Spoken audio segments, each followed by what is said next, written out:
사랑하는 성도 여러분, 좋은 아침입니다. 편히 쉬었습니까? 우리 하나님 앞에 같이 기도하고 새벽 예배 시작하도록 하겠습니다. 하나님 감사드립니다. 지난밤도 저희들 편히 쉬게 하시고 오늘 이 아침에도 고난잠에도 저희들을 깨우시사 하나님 앞으로 나올 수 있도록 인도하심을 감사드립니다. 오늘 이 새벽에 주시는 귀한 말씀을 통하여 진리를 깨닫게 하시고 그 말씀대로 살아갈 수 있는 믿음과 용기를 더하여 주시기를 원합니다. 사랑하는 우리 동대문의 모든 가족들, 오늘 하루도 평안하게 하시며 특별히 환우들을 불쌍히 여기사 치료의 은혜를 내려 주시옵소서. 또 우리 자녀들의 길을 하나님께서 선한 곳으로 인도하셔서 하나님 앞에 존귀하게 쓰임받게 하시며 그들의 삶이 형통케 하여 주시옵소서. 예수님의 이름으로 감사 기도드립니다. 아멘. 오늘 주신 하나님의 말씀은 창세기 45장 4절에서 15절까지입니다. 요셉이 형들에게 이르되 내게로 가까이 오소서.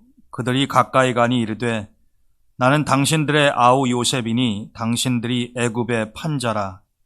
당신들이 나를 이곳에 팔았다고 해서 근심하지 마소서. 한탄하지 마소서. 하나님이 생명을 구원하시려고 나를 당신들보다 먼저 보내셨나이다. 이 땅에 2년 동안 흉년이 들었으나 아직 5년은 밭갈이도 못하고 추수도 못할지라. 하나님이 큰 구원으로 당신들의 생명을 보존하고 당신들의 후손을 세상에 두시려고 나를 당신들보다 먼저 보내셨으니 그런즉 나를 이리로 보낸 이는 당신들이 아니요 하나님이시라. 하나님이 나를 바로에게 아버지로 삼으시고 그 온 집의 주로 삼으시며 애굽 온 땅의 통치자로 삼으셨나이다. 당신들은 속히 아버지께로 올라가서 아뢰기를 아버지의 아들 요셉의 말에 하나님이 나를 애굽 전국의 주로 세우셨으니 지체 말고 내게로 내려오사 아버지의 아들들과 아버지의 손자들과 아버지의 양과 소와 모든 소유가 고센 땅에 머물며 나와 가깝게 하소서. 흉년이 아직 5해가 있으니 내가 거기서 아버지를 봉양하리이다. 아버지와 아버지의 가족과 아버지께 속한 모든 사람에게 부족함이 없도록 하겠나이다 하더라. 고 전하소서. 당신들의 눈과 내 아우 베냐민의 눈이 보는 바 당신들에게 이 말을 하는 것은 내 입이라. 당신들은 내가 애굽에서 누리는 영화와 당신들이 본 모든 것을 다 내 아버지께 아뢰고 속히 모시고 내려오소서 하며 자기 아우 베냐민의 목을 안고 우니 베냐민도 요셉의 목을 안고 우니라. 요셉이도 형들과 입맞추며 안고 우니 형들이 그제서야 요셉과 말하니라. 아멘. 지난주에 우리는 요셉이 바로에 의해서 애굽의 총리가 되는 장면을 보았습니다. 그러면서 요셉은 언제 어디서나 하나님과 사람 앞에서 성실하였다고 하는 것을 살펴보았습니다. 그가 보디발의 집에 노예로 팔려와서 총무로 일할 때에도 또 억울한 누명을 쓰고 감옥에 갔을 때에도 그는 하나님을 원망하거나 불평하지 않고 늘 주어진 삶의 자리에서 최선을 다했다고 하는 것입니다. 절망의 나락에 떨어져서도 그는 실망하지 아니하고 언젠가 하나님께서 자기를 도와주실 것이라고 하는 것을 굳게 믿으며 그 모든 것들을 인내하고 자신의 삶의 환경에서 최선을 다했다라고 하는 것입니다. 결국 이러한 요셉을 하나님은 존귀한 자리에 올리시고 또 바로 앞에 서게 하셨습니다. 요셉에게는 사브낫 바네아라고 하는 이집트식의 이름이 주어지고 또 이집트의 제사장의 딸과 결혼을 해서 두 아들을 얻게 하십니다.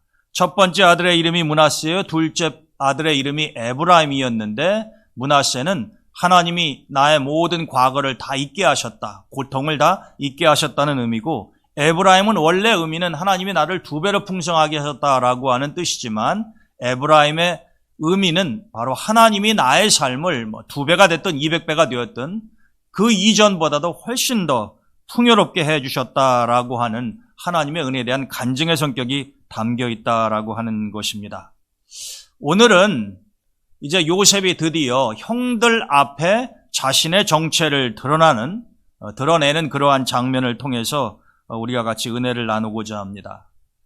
요셉은 형들이 양식을 구하러 이집트에 왔을 때 그들을 알아보았지만 첫 만남에서 자신의 정체를 이야기하지 않았습니다. 여러분들이 창세기 41장 이후에 읽어보시게 되면은 이제 요셉과 형들의 만남 그리고 그 사이에 진행되는 이야기들을 보실 수가 있습니다. 근데 오늘 본문의 말씀을 보게 되면은 드디어 이제 요셉이 형들에게 자신이 누구인가 하는 것을 알리게 되죠. 여러분, 요셉의 정체에 대해서 알게 된 형들이 얼마나 놀랐겠습니까? 자기 앞에 있는 사람은 이집트 총리인데 자기들이 오래전에 구덩이에 가두었다가 미디안 상인들에게 팔아버렸던 그 동생 요셉이라고 하는 것은 꿈에도 생각하지 못했을 것 아닙니까?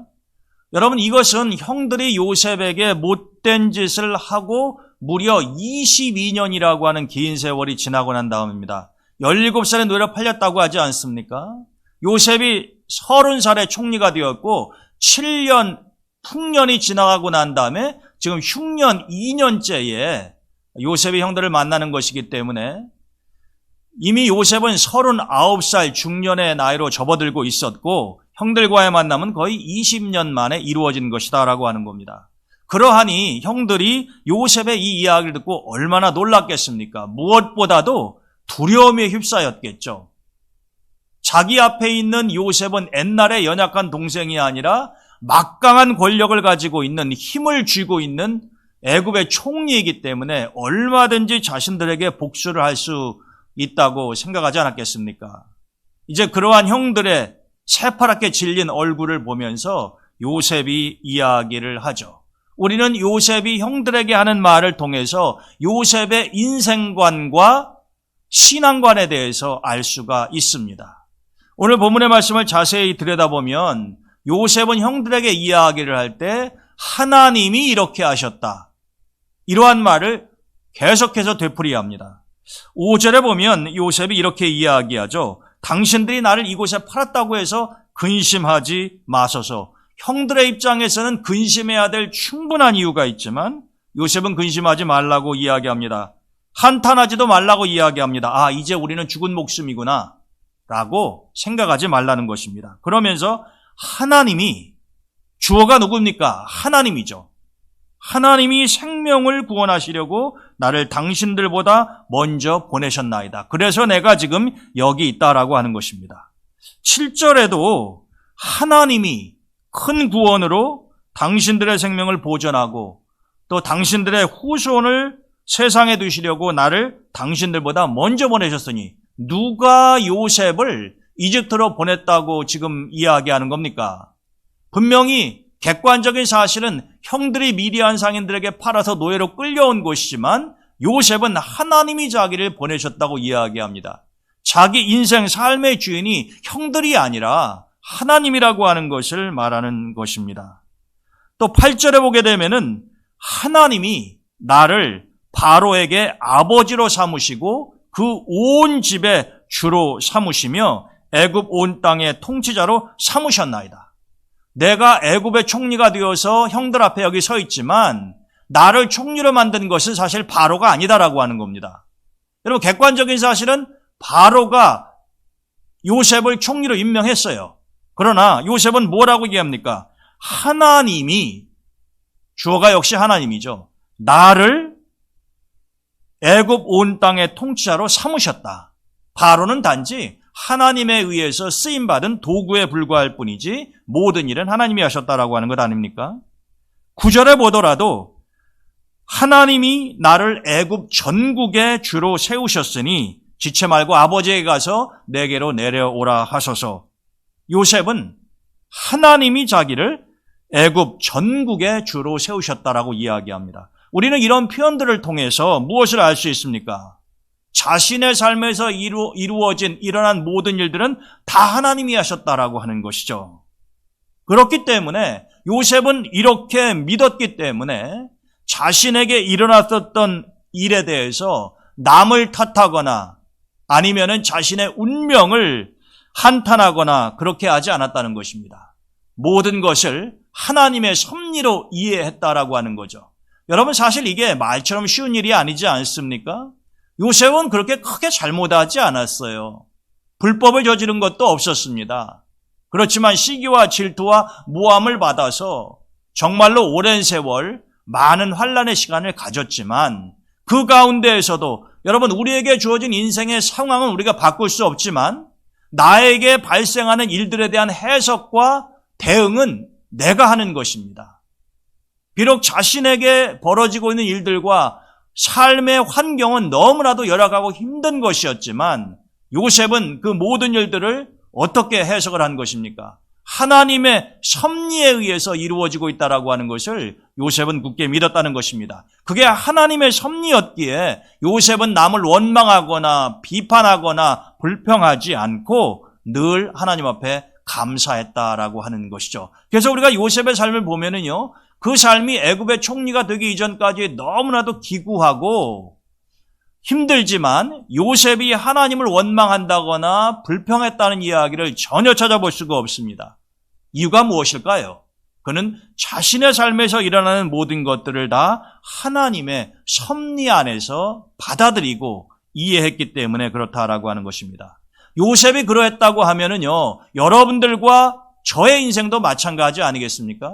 우리가 요셉의 이러한 인생관과 신앙관을 배울 필요가 있다라고 하는 것이죠.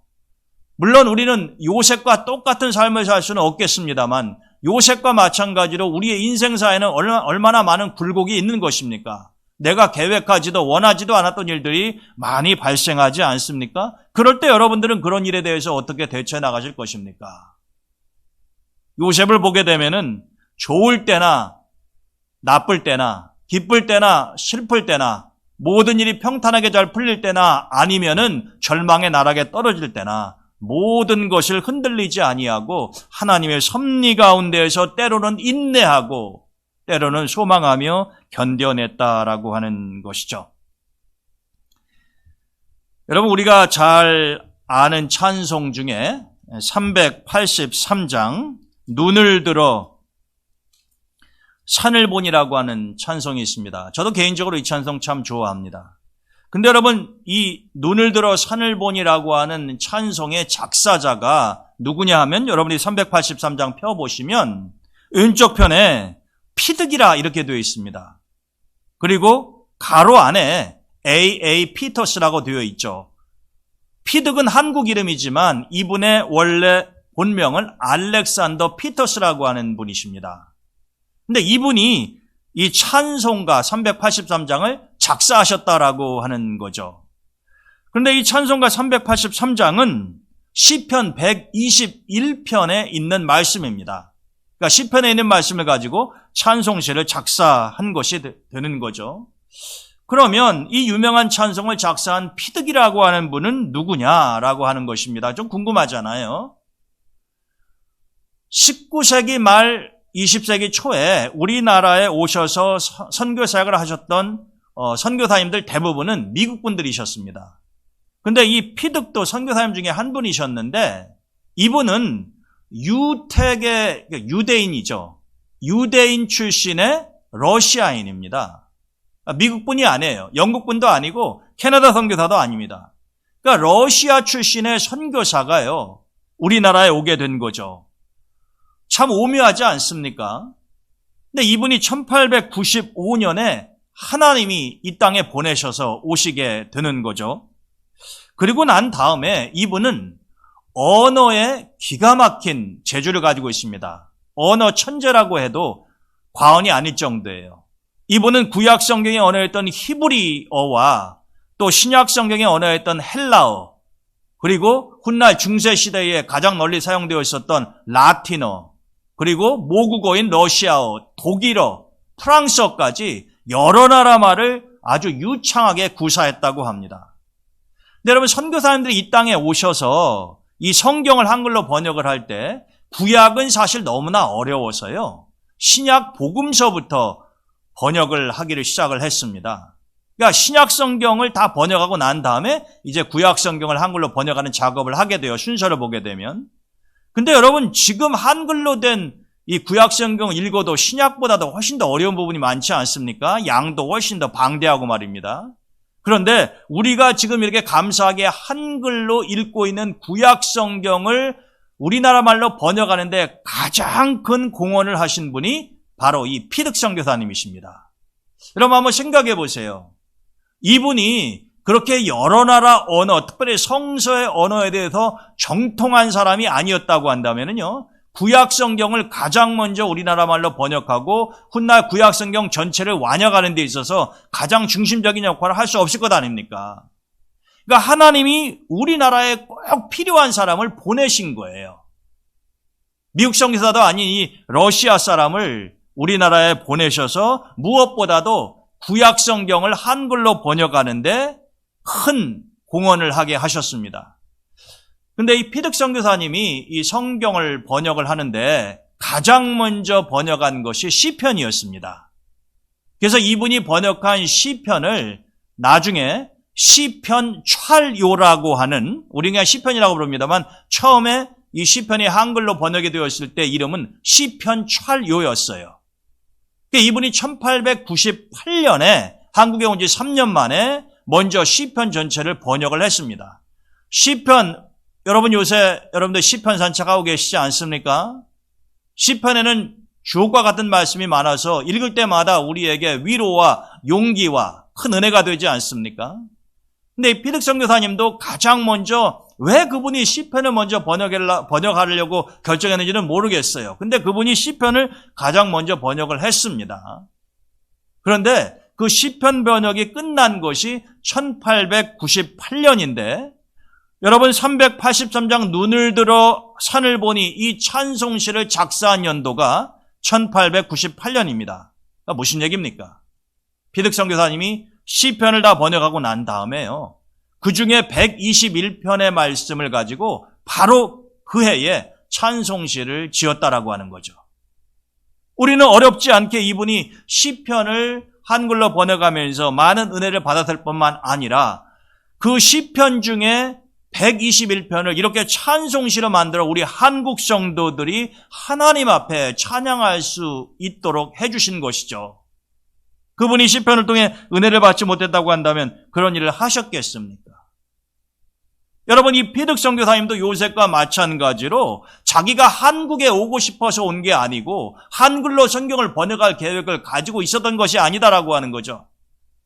하나님이 생면부지에, 그리고 러시아 사람도 많지 않은 그때에 이 피득 선교사님을 한국에 보내셔서, 그 이유는 너무나 명확합니다. 그가 언어의 천재였었기 때문에 한국 교회와 한국 성도들을 위해서 하나님의 말씀인 구약을 한글로 번역하는 데 가장 적절한 인물이라고 하나님이 판단하셔서 그를 보내셨으니 그는 하나님의 섭리 가운데 이 땅에 오신 것이다 라고 하는 겁니다. 여러분, 우리는 그러한 예들을 수도 없이 많이 볼 수가 있죠. 여기에서 우리가 무엇을 알 수 있습니까? 우리의 인생, 내 인생의 주인은 하나님이시다라고 하는 거죠. 그래서 요셉이 형들에게 이야기할 때 하나님이라고 하나님이라는 이 주어를 계속 사용하는 겁니다. 형들이 나를 판 것도 아니요, 바로가 나를 애굽의 총리로 만든 것도 아니라는 거예요. 사실은 그들은 단지 하나님이 쓴 도구에 불과할 따름이고 하나님의 큰 섭리 안에서 그분이 모든 일을 이루어 가셨고 나는 그분의 인도하심에 따라 여기까지 오게 되었다라고 하는 것입니다. 그렇기 때문에 내가 믿는 하나님은 결국에는 악한 길, 사망의 길로 인도하시는 것이 아니라 생명의 길, 의로운 길로 인도하시기 때문에 내가 내 인생사에서 많은 어려움과 고난을 당했으나 나는 결단코 좌절하지 않았고 하나님의 인도하심을 따라 와보니 내가 지금 여기에 이르렀다라고 이야기하는 것 아닙니까? 여러분, 그렇다면 우리는 요셉에게서 무엇을 배울 수가 있는 것입니까? 우리의 인생은, 내 인생의 주인은 하나님이시다라고 하는 것이에요. 우리는 살아가면서 내 삶의 주어와 목적어를 분명히 해야 합니다. 내가 주어가 아니라 하나님이 주어가 되셔야 된다라고 하는 거죠. 그런데 우리는 때로 내가 주어가 되어서 하나님을 목적어로 놓고 하나님을 내가 원하는 대로 조정하거나 하나님을 사용하려고 하는 경우가 있지 않느냐라고 하는 것입니다. 여러분, 우리는 예수님을, 하나님을 우리의 주라고 하지 않습니까? 참 좋은 이야기예요.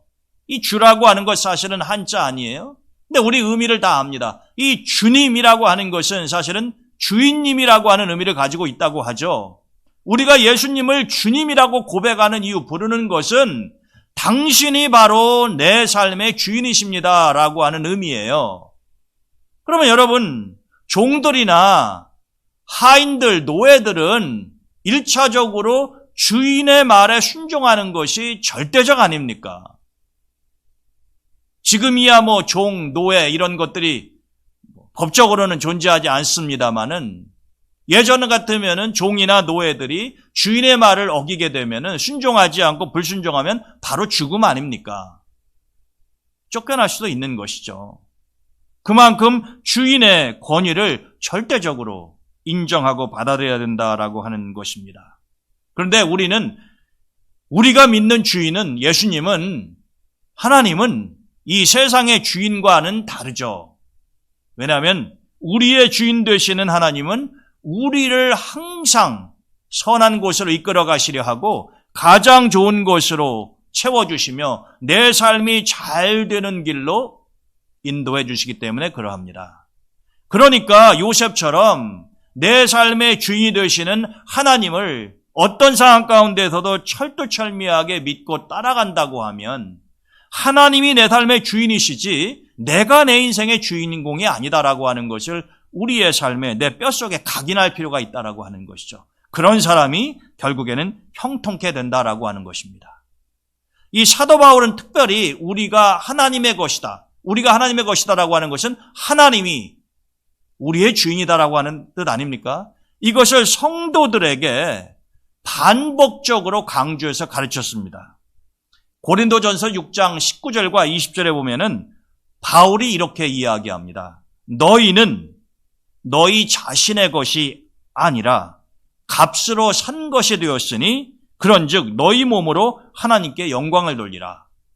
여러분, 바울이 고린도 교회 성도들에게 뭐라고 얘기합니까? 너희는 너희의 것이 아니라는 거예요. 너희는 이미 죽은 목숨이나 다름이 없었는데 예수 그리스도께서 핏값으로 내려 사주지 아니하셨느냐? 그러니 이제 너의 삶의 주인은 바로 예수님이시다라고 하는 거죠. 따라서 너희 몸으로, 너의 삶으로 하나님께 영광을 돌리는 것이 마땅하다는 것입니다. 바울이 너희는 너희 자신의 것이 아니라 이렇게 이야기를 했는데 여러분, 이 너희는 대신에 이렇게 한번 바꿔서 넣어보세요. 교회는 너의 것이 아니라. 맞는 이야기죠? 교회의 주인은 주님이십니다. 그래서 주님이 교회의 머리가 되시는 거잖아요. 그런데 우리는 주님이 주인 되심을 인정하지 않고 박탈하려고 하는, 그분의 지위를 박탈하려고 하는 시도를 은연중에 할 때가 많이 있습니다. 교회가 주님의 것이 아니라 너희 자신의 것이 아니라고 하는 하나님의 말씀을 무시하고 내 것이기 때문에 내 자식에게도 내가 원하는 사람에게도 얼마든지 물려줄 수 있다라고 생각을 한다라고 하는 거죠. 이게 여러분 하나님의 말씀과 얼마나 배치되고 잘못된 생각입니까? 또 너희는 대신에 자녀를 넣어보세요. 자녀를. 너희 자녀는 너희 자신의 것이 아니라. 여러분, 이 말씀도 우리의 폐부에 와서 찔리는 말씀 아닙니까? 우리의 자녀는 우리가 육체적인 관계를 통해서 낳았는지는 모르겠지만 하나님의 자녀다라고 하는 거죠. 그러니까 너희 자녀를 마치 너의 소유물이나 드는 것처럼 함부로 마음대로 하려고 하지 말라라 하는 것이죠. 하나님의 자녀이니 하나님이 기뻐하시는 방식으로 양육하고 키우라라고 하는 것입니다. 너희 대신에 너희 재산을 넣어보십시오. 너희 재산은 그것이 많든 적든 너희 자신의 것이 아니라 누구 거라는 것입니까? 하나님의 것이라고 생각을 해야 마땅하다라고 하는 거죠. 그러면 우리는 청지기일 따름이니 하나님께서 맡겨주신 것을 잘 사용해서 하나님께 영광을 돌리는 것이 마땅하다라고 하는 것입니다. 이것이 바로 사도 바울이 우리의 삶의 모든 영역에 있어서 하나님이 주인 되심을 고린도 교회 성도들에게 가르쳐준 것이죠. 또 로마 교인들에게는 뭐라고 이야기합니까? 로마서 14장 7절과 8절에 보게 되면 우리 중에 누구든지 자기를 위하여 사는 자가 없고 자기를 위하여 죽는 자도 없도다. 왜 그런가? 우리가 살아도 주를 위하여 살고 죽어도 주를 위하여 죽나니 그러므로 사나 죽으나 우리가 주의 것이로다. 왜 우리는 우리 마음대로 살지 아니하는가? 사는 것도 죽는 것도 왜 우리 마음대로 내가 원하는 방식으로 하지 않는가? 그것은 내 삶의 주인이, 내 목숨의 주인이 바로 하나님의 것, 즉 우리는 주의 것이기 때문이다. 예수 그리스도의 것이기 때문이다라고 바울은 이야기하지 않습니까? 여러분, 이것은 바울이 로마 교인들에게 고백하는 자신의 신앙 간증이기도 하죠. 내가 부활하신 주님을 만나고 난 후에 나는 내 목숨을 내 것이라고 여기지 않았다라고 하는 거죠. 내가 하나님께서 나에게 맡기신 사명, 즉 이방인들에게 복음을 전하기 위해서는 내 생명도 아까운 것으로 여기지 아니한다고 말하지 않았습니까, 바울이? 어떻게 그렇게 고백할 수 있었을까요? 바울은 분명하게 명심하고 있었습니다. 내 삶은 나의 것이 아니라 주님의 것이라고 하는 것을 말입니다. 또 로마서 1장 6절에 보게 되면은 너희도 그들 중에서 예수 그리스도의 것으로 부르심을 받은 자니라. 너희는 누굽니까? 로마 교인들입니다. 그들 중은 누굽니까? 이방인들입니다. 세상 사람들이에요. 너희 로마 교회 성도들은 세상 사람들 가운데 예수 그리스도의 것으로 부르심을 받은 자라고 바울은 선언합니다. 따라서 너희들은 예수 그리스도의 것이니 세상의 가치관과 세상에 속했다고 생각하고 살아가지 말라라고 하는 것이죠. 만약에 사도 바울의 이야기를 듣는 고린도 교회 성도나 로마 교회 성도들이 자기 자신의 인생의 주인이 하나님이라고 하는 사실을 잊어버리고 살고 있다고 한다면 다시 정신 차리라라고 하는 이야기입니다.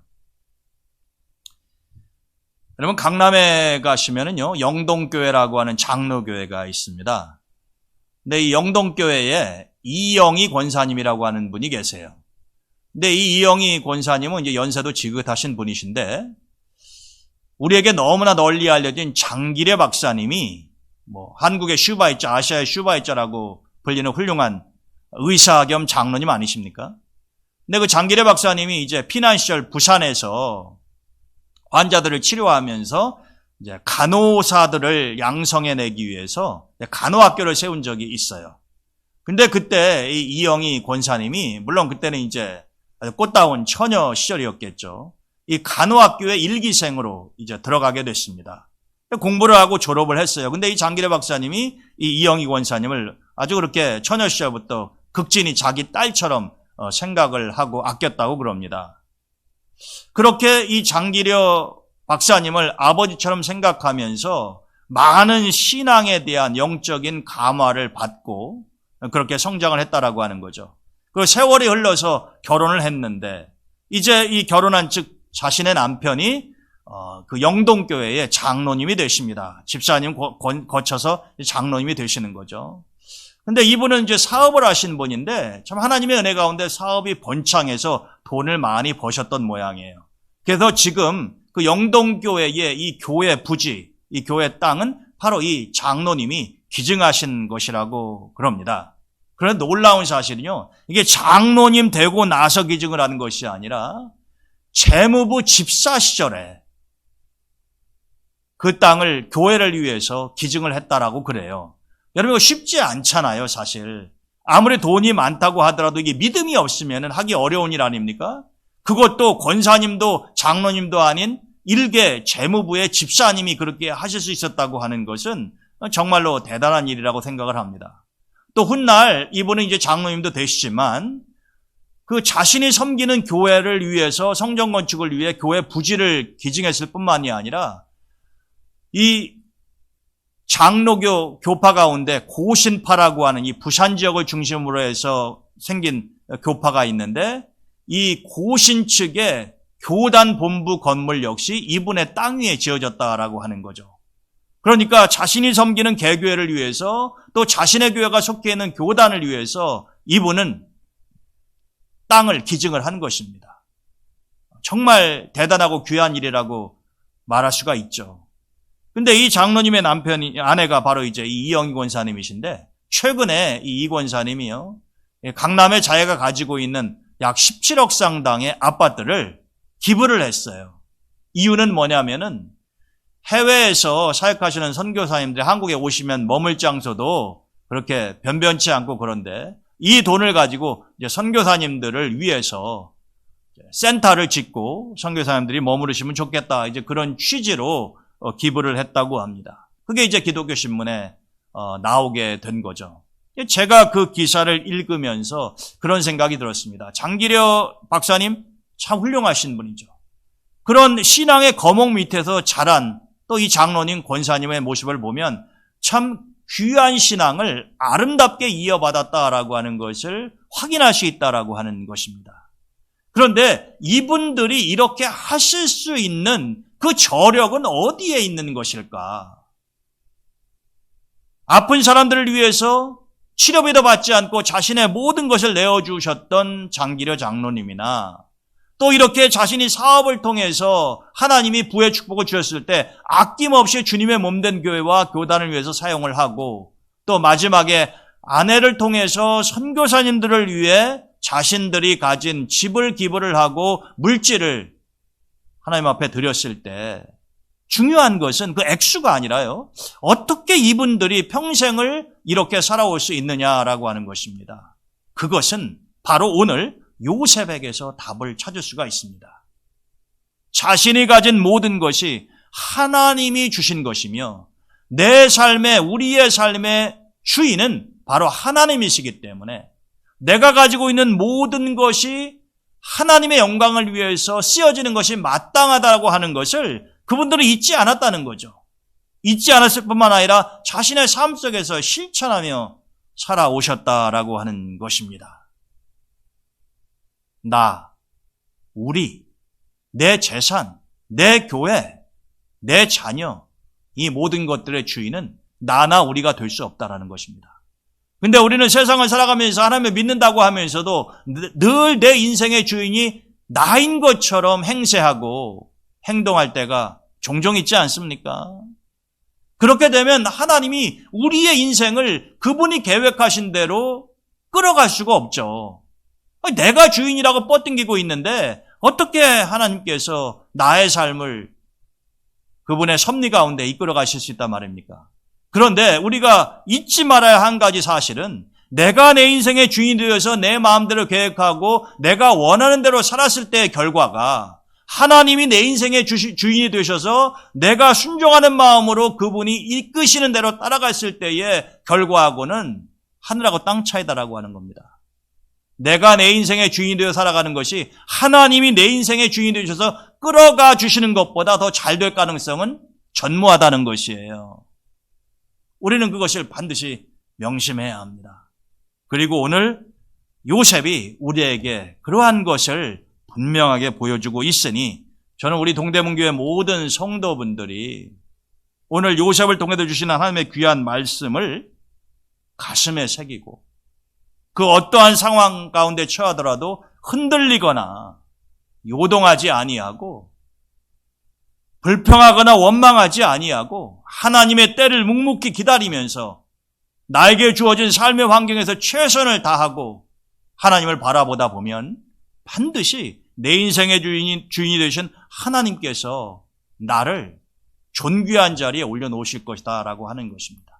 한 개인의 삶뿐만 아니라 교회 공동체도 마찬가지인 것입니다. 우리는 이 사실을 결단코 망각해서는 안 되는 것입니다. 내 삶이 정말 팍팍하고 어찌할 바를 알지 못하는 그러한 순간 요셉처럼 우리에게도 그런 때가 있지 않습니까? 그럴 때는 조용히 찬송가 383장을 시편 산책하시면서 묵상해 보시기를 바랍니다. 그 내용이 무엇입니까? 눈을 들어 산을 보니 도움 어디서 오나? 앞이 캄캄해요. 도대체 나를 도와줄 사람이 어디 있는가?